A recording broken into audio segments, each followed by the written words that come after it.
Talofa, olo e mai mo mai le tautua le ala talua le Kvzktv, Pango America Samoa.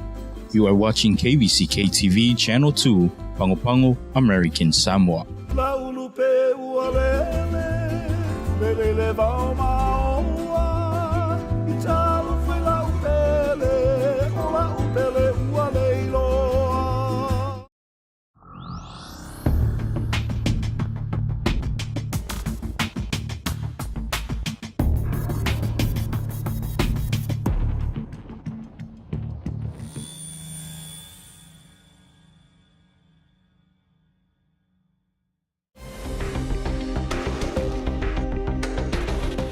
Talo whawhawhataira whatas mai tala oto mai lau KVCK mo le nei a fiafi e momu ato. I le whailo mai o le awhiai o nisi o se ainga to ono wa awhiai e unga le COVID-19 maliwa i manua o le tulanga lea o tonu ai e tapulia uma o le motu saa whape mangaruenga le malo. I se tala noanga a le tamaitai fomai a Elizabeth Lauvao le tau nei ma lau KVCK na ia ta uai e whapea o le asona na whina malanga na vaale le na sau mai manua le na mawai se tasi o le pase se ua awhia i unga le COVID ina o tanu mai na vaale le tafuna ma o le na whaatanu ina i lo sui o le matanga ruenga o le soifo malolo ina i whale asao ina ia whaia suenga o le ainga o le ua awhia i le unga o suenga sa whaia na i loa ai ua awhia le to ono tangata o le ainga ma o le teiminei ua whaanofo e sea uma i la tou i se nofuanga whaapitoa i ta u. O tūlango o tangata ua maua COVID-19 iwai I manua I ta u e to ono sa maua nafi. Ia, ai i maua mai e ono nafi. Ia, o le maa ta pena le matanga ruenga tō fu malolo ina. Ia, mato ta pena manua al salma I tu malo I ta u ma ofu I tūlanga o supply o mi whapena e au. E whatatari ai pe wa e taimi e maua e se afu the positive case I manua. Ia, le lau tūla I mai na soa nafi. E tūla I mai, o le maa ta pena le matanga ruenga tō fu malolo ina tūlanga whapena. Le wana masuia medical supplies I whai tō hitinga o COVID-19 maleiva. Ia, o sa pena foi matanga ruenga I mea umalava pe PPE o mask o a gloves, me o mai pui era whenga ruenga. A nisi foi tanga tatia si atu whale mai. Io anna si foi sa whatulanga I fono tanga ina I whaile sa pena ma watu nisi o whenga ruenga so soani I tanto o whenga ruenga manoa so ane tai aula ma teo na watu ai te tasi to simai to rote to simai tasi tanga le la ia mai si dava supply pe o a whero mai la au o a whero tisu enga fa teo tau whatau tai e pesu enga mo le COVID-19 maleiva ia o le aso tai au fa teo sa pena I foi matanga ruenga I le waa I la o tuai nisi o a foi nisi dava supply a wale whatau tai o ruenga I tau I manua ta u ia fa teo foi le asau dia ofu. I le tūlai mai e le pesi o tangata o le atunu I manua o le aso na saunoa whaapitoa ai le whaao le tātou malo le whionga le kovana sili I ale manu pa le poisi ale ngā maunga e tu sai ro tūlanga o tūlai mai le motu sā. O mātou o mai le nei aso ua o I manua le tātou whamai. O maua suenga I le aso anafi ua pisia le whamai I manua. Le nalo ta pena atu lana whionga le kovana lutena. Ia e meise le komiti whafoe ma le whainga malo. Ia lava tātou fo mai. Ia e meise foe tūlanga e sapai ai le whamui moe. Ia wafo I manua ma le tūlanga o iai. O le aiai nei suinga na manua. A o alo atu le tamwhainga lau whainga malo. Ia pui le soifua o le mamalu o tātou o loo no whai. I le motu I manua. O le nei aso le mamalu le atanu. Ia e meise le tu malo o le manu tele. Tālu sanga a lau whainga malo. Wista ia ma puia tūlanga uma. E pei foi me iei tuile se vai te musola. Ma mawhale amtanga. Tele whasasa. Ia a lava I le manuia. tūlanga fo o tui, na ngona, ia o lo tāmu whai pēr le whainga mālo, ia whapena fo i o na tātou staia pe a o atu fo i le tāmu whainga o le whainga mālo i manua. Ia wale pui puinga o le soifua mālo loina. I le teimi nei o lo whainga luenga sui o le matanga luenga o le soifua mālo loina o lo i ta u mo le siakino o tangata u mai o atu le whale mai e peona sauno i aitu puola.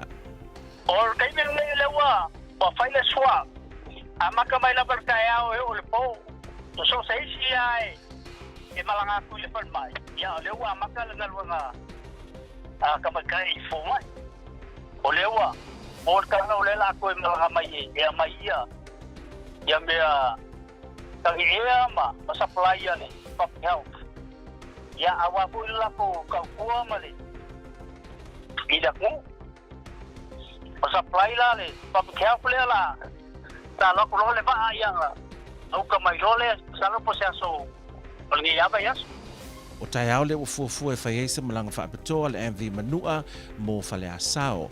O na o le pipisia i o le whai mai o whautua ina ai le tau fiofio malanga le vau tau o fu maolo senga. Ai na o sui o le matanga ruenga o le soifua mararoina. O le ama whai o na whewa ai mo le whai o siaki o tangata whaapea tuinga. O le afoi e fuafua e whai ni malanga whaapopo le Samoa Air mō Manua tai au mo le awina ato iso vaenga mo mia whaapea ma sui o le matanga ruenga o le soifua mararoina. Ua mai ane una sainia e vea matula fono le fionga de kovana sili le tula fono tau whaaufi. E si ei sao whanga le malo whaapea matangata whainga ruenga i tau ngā tupe o le ditaya. E se pepo whaamatalanga le tu ida mai le ofisa de kovana sili le asolo o ta wai e whaapea. Ono se pa ui tupe maua le ditaya le tau sanga lua hafes fruiva. O le mafuanga leo le tula fono i tulu ei sao whanga le ditaya mai le malo whaapea matangata whainga ruenga. I le ia mautino ai le whaawawina peo le ditaya o tangata i le lumanai. Peona ta ua le pepo whamatalanga na tu ina mai le so e se furu tasi pasene mai le numera e valu pasene o lo turuia le malo ma le tolu pasene o lo turuia tangata whainga ruenga. I le swinga fola wa ye nei o la asuia i le pasene le sifuru malfa se furu pasene turuia le malo ai fa pasene ma le tangata whainga ruenga. Ma o le nei swinga e peona ta ua le tula fono le amata le masina o kitopa lo nasa mua le tausanga nei.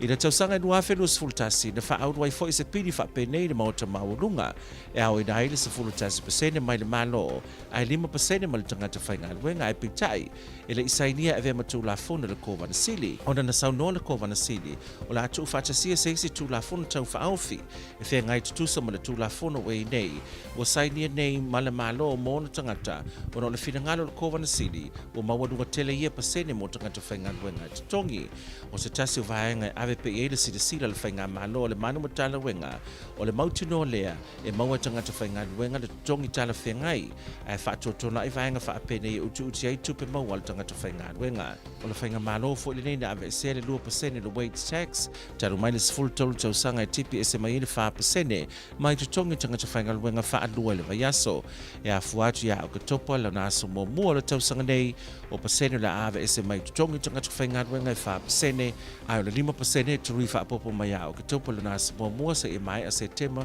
a sa tolu sifulu lua afe lua sifulu wha ma leono pasene i a September tolu sifulu lua afe lua sifulu wha. O leo tue whaapopo le polo inga mo whaalwala tupu whaafosei e peo na whingalo e le a fionga le kovana siri a le manu panapoi se ala ngā maunga ma le nei polo inga e a fuatu le soho o whaalea ngai nai le polo inga le na whaalaulo mai a Aprilis furulua ma o le atue whaatu a mai a le polo inga ia meiro nasa furuvalo. I lalo le polo inga o whaawawina wei nei suinga e au na sida fia le atunuu o nei suinga e au fiai potopotonga lau tele. I le polo inga le nei o lo manino mai e whaapea o potopotonga umana a whai e whafo le ale toi tapu le au whai o tangata iai lona winga o atatala le au whai o tangata e whaatanga i potopotonga i whafo i le taelaelae ai whaamalosia le whai o talifonga whaapea ma le tutu ma le nofo vava le ono futu. I le whainga sa iai atu sai ma le polo inga momua sa nao le toa lua se furu tangata sa whaatangaina. Mo potopotonga i tutono whale o le uwha manino mai i le swinga fowa i nei e se lau tangata le a whaatangaina mai whaamalosia le whai o talifonga i teimi uma whaapea ma le nofo ma le tutu vava e ono futu. Mo potopotonga fonga tutono fale ia te tau na le ato tonili e tapiri I fafo le ea mai le taai tutono le fale. I le tūlanga ia o ngana whanau o leo whaalau I lo mai whanau uma o le a mata wasenga e te tau na iei whaamaoninga o mai a uma tuia lua o le COVID mai matua whaamalo sia le whai o tali whafonga I teimi uma e whai a onga whaape matamai tia onga. Na paule teimi e le whaamalo sia I le whai o le mask po le tali whafonga o le teimi le tau sa samiai pe whinu whai a onga po le tamaiti tia onga. I le tūlanga I whale ainga lo tūmau pele tau fio le te talo whale ainga se I vanga nai o whaatangaina le taite whono o komiti o COVID le lutena kovana o mea ai okai ave ese po take out tu sai o le polo inga e na le paulo vaenga whaatangaina ai pintai I ai inga pe o le whaamanino mai le so o leo mwhai ona te tala whale ainga fuafua I lunga le mana o le whale ainga lona winga a tu I seisi tu e ona mwhai ona te tala le whale ainga tau sa sami tangata tutonu pe a whai e sidi atu le 5 tausanga o tangata e o atu tutonu le whale ainga e iai pe patui e loa ai wa mai a umatui mana o mio le COVID ia whai al tali whafonga I teimi uma se I vangana ai le teimi ai ma fade wai ma tau se sia le tutu vava ia mana nofo vava I teimi uma e na o le 5% le au whai o tangata e ona ma whai ona whaatanga I tutono le whale ainga pe a whai whaatanga ina lea whale ainga te tala I se whina ngalo le lutena kovana e ui o lo tau whia pele te tala I no pingo o whale ava ma child care James whale o tiulu mo whale tifanga e ma whai ona talusanga mo se ava noa e te tala ai e ala leilo talusanga le EOC mo se fufuanga ma se plan mo le toi te tala ino lau pisnisi. E o mai le tau nei ua 5 whiwhitu lau whitu tolu lau whai o le atunu ua whaamoina ua awhia iaunga o le COVID-19 talu on pipisi tua le whaamai le atunu. Sau noa le tamaitai fo mai ia Elizabeth Lauvau. Mai su enga 5 se lau lua se fulu sa whaia I le asua na nafi e se fulu lua I la tau na maua ua awhia iaunga o le COVID. Mai le numera e 5 whiwhitu se lau whitu se fulu tolu na awhia e 5 tafe ono se lau tolu se fulu tasi la tau ua toe malolosi. O lona winga e se lau wha se fulu tasi la tau ua loo a awhia pe I le COVID-19 maleiva. O loo whautuaina e le tangaluenga le soifo maloloina le atunu ina ia whaia umatui e awhia I le tui o le booster. Le whaalawilo ai o le whaawawina o le poloa inga o whaavlawe tutupu whaafusei. O lo tu ofisili ai pēta ngā tau le atunu I le tūlanga I sauni ngā lotu I le asosa. Mo le sila fia I le atunu o se tasi le neo mta upo lo tapu ai pitai I le sui ai o le numeri le se lau o tangata e mawhai o na awai I se poto putonga I tutonu o le whale.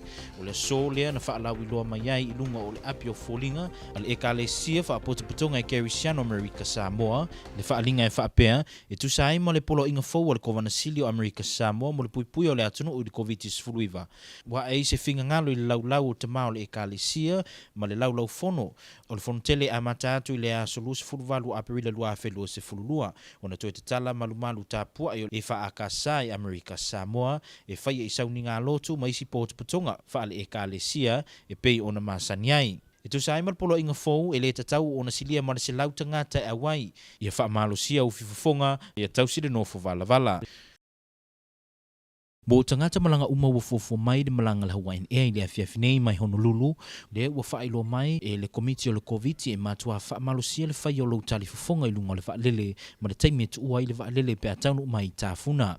E ui ina tele whaalele I Amerika ua le toi whaamalosia le whai o tali fofonga le e au fiai ma le Hawaiian Air ai peitai mo le puipuinga o pipisi ai o aunga le COVID o le mafuanga le ua whaamalosia ai le tali fofonga. I lalo le polo inga ua toi whaawawina nei le awhionga le kovana sili a le manu palpoi sela ngā maunga. O loo tā uai e whaapea o so se tangate malanga mai Amerika Samoa e tatau o na whaia le tali fufonga. Ina ia tusa I mawaenga mua o le polo inga mo tali fufonga. O tali fufonga tatau o na whaia I tutono le vaalele o lunga o se vaa lau pasese po o se vaa lau oloa. O le usita ia o le aia inga awanga I mai le vaa po le vaalele Amerika Samoa. E ono avea lea mawaenga e ono le whaatangai nai le tangata I ele o Amerika Samoa ma toe whaafo I atu le tangata I atu no una sawai. E si dea malelua se lau le pasese le vaalele ua fuafua mai I le afiafinei. Tātou tala mai a pia o loo mataituina leo I Samoa tangata lātou te leo sta ia le polo inga a le ofisa whaalavelave tutu pupafu sei. E au fiai ma le le whai o tali fufonga I no fuanga whaitele au whau au pea le tāpuni o le atu no. Mai mana mia lava le whainga o fifufuna i so sinofuanga whaitele le atunuu. I se saunuanga le sui komisino leo ya awa pa au e whaapea. E lata le lima se lau le sala tupe na tu atu mo le solio a yainga o le tapunia o Samoa talu na pipisi itua le whaama i le atunuu. Na ta ue awa pa au e silia ma le se lauta ngata ua whaasala ono le whewa i solo i le taimi o le vavau, ma i le se furu le afiafi se ia o i le ono i le tae au, ma ua whaasala nei fo i le vaenga i vaenga ta alonga whaitupe, e tolu a wheiva silau mo le leu sita ia o aia ingo le polo inga.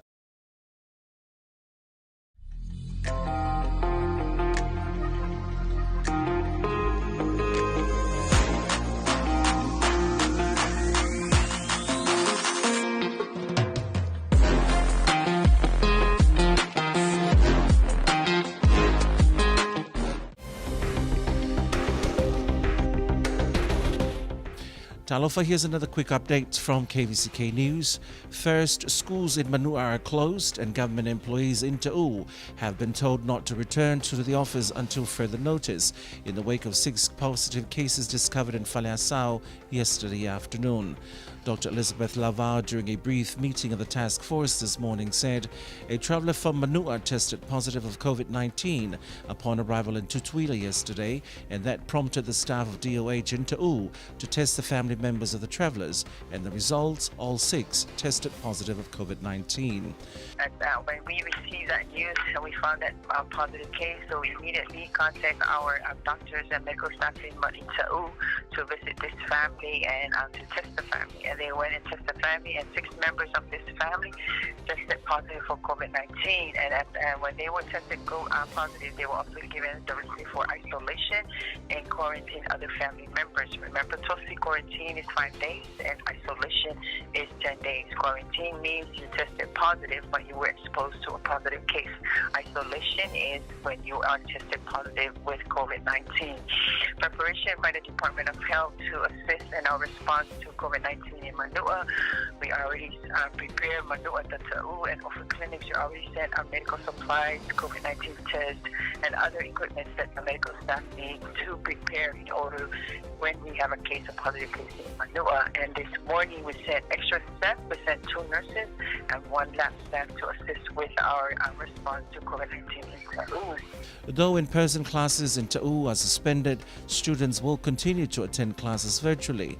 And while we have not received confirmation of any cases in Ofu and Olosenga, Dr. Lavau said travel between these islands will be limited to DOH staff only. And as far as she is aware, classes are operating as usual, given their COVID-free status.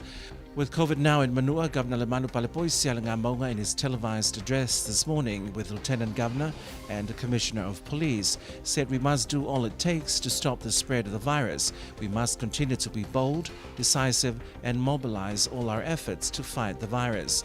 The head of the EOB office in Ta'u, Taiafa Tupola, told KVCK News this morning that testing are continuing at the DOH office in Ta'u, and people are encouraged to wear masks, wash hands thoroughly, and exercise social distancing. Dr. Lavau is urging people in Manua to remain calm and follow instructions and the advice of the DOH staff in Ta'u. And we also like to say to our people in Manua, calm, to keep calm. All they need to do is encourage them to go to promote protective measures like vaccination, masking, and social distancing, and to be quarantined if exposed, and to be isolated when you are tested positive. A new emergency declaration is now effective until May 28th. The declaration of ongoing public health emergency and state of emergency issued today contains new provisions.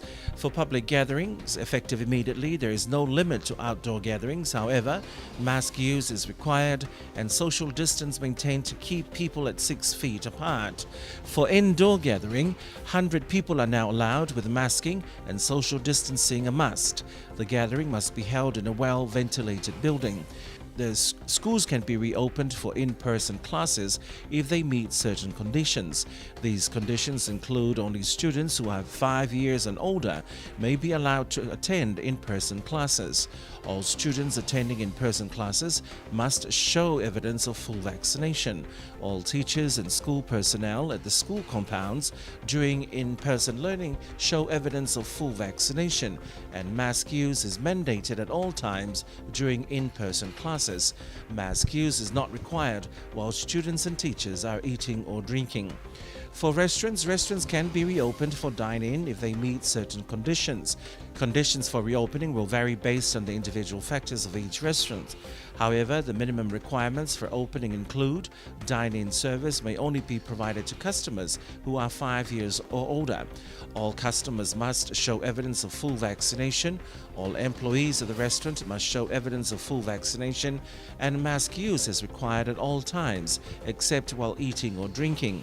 Social distancing is required, and seating capacity must be limited to 50% of the maximum capacity of the restaurant. Requests for exceptions should be made by submitting a site safety plan to the Emergency Operations Center at the eoc.ops chief at asdhs.as.gov. Honourable Governor Lemanu Palepoisialanga Maunga has signed into law a bill to increase governments and members' contribution to the American Samoa Government Employees Retirement Fund. Given the shortfall reported by members of the fund in 2019, the newly signed law will increase the government and member contribution rates, would prevent the fund from becoming insolvent in the future. The current contribution to the retirement fund is at 11%, whereas 8% is contributed by the government and the 3% is contributed by employees.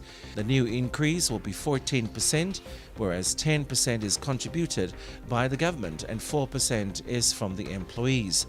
This increase will begin on October 1st, 2022 and will be incremental up to the year 2024. In 2021, a similar Senate bill proposed to increase contributions to ASGov to collect 11% from the government and 5% from employees. In a press statement from the governor's office today, says Governor Manu did not sign the bill and informed the legislature that the proposed contributions were too high. One of the main focuses of the Lemanu and Talawenga administration is to ensure employees their appropriate income and minimizing government strains on their paycheck. In 2021, the administration improved the pay scale for its entire workforce and revived annual increments for all employees. The administration also repealed the 2% wage tax after 13 years of deductions from workers' bi-weekly pay.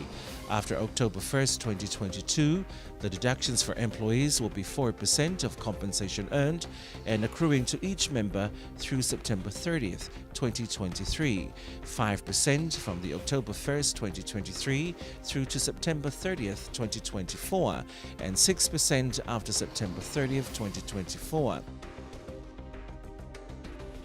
Our cumulative count now stands at 5,773 since the COVID-19 outbreak. Dr. Lauval confirmed to KVCK News that from a total of 520 tests conducted yesterday, 12 tested positive. From the 5,773 recorded cases in the territory, about 5,631 have recovered. 141 active cases still in the community. DOH encouraged our people to get vaccinated and get boosted. With 100 people now allowed for indoors gatherings, the Congregational Christian Church of American Samoa, in a Facebook message in Samoan posted today, advises its member that pursuant to the new provision issued today by the governor, elders of the church wishes to inform its member that effective today, April 28th, Ifa Akasa churches will reopen for normal Sunday services and other church activities, but these services will be limited to 100 people only. Mass queues will be enforced and social distancing. Church is asking its member to work together to help fight COVID-19. Passengers on Hawaiian Air flight tonight are strongly advised to wear masks during the flight upon arrival in American Samoa. Wearing masks is not mandatory now on many airlines in the mainland, including Hawaiian Air.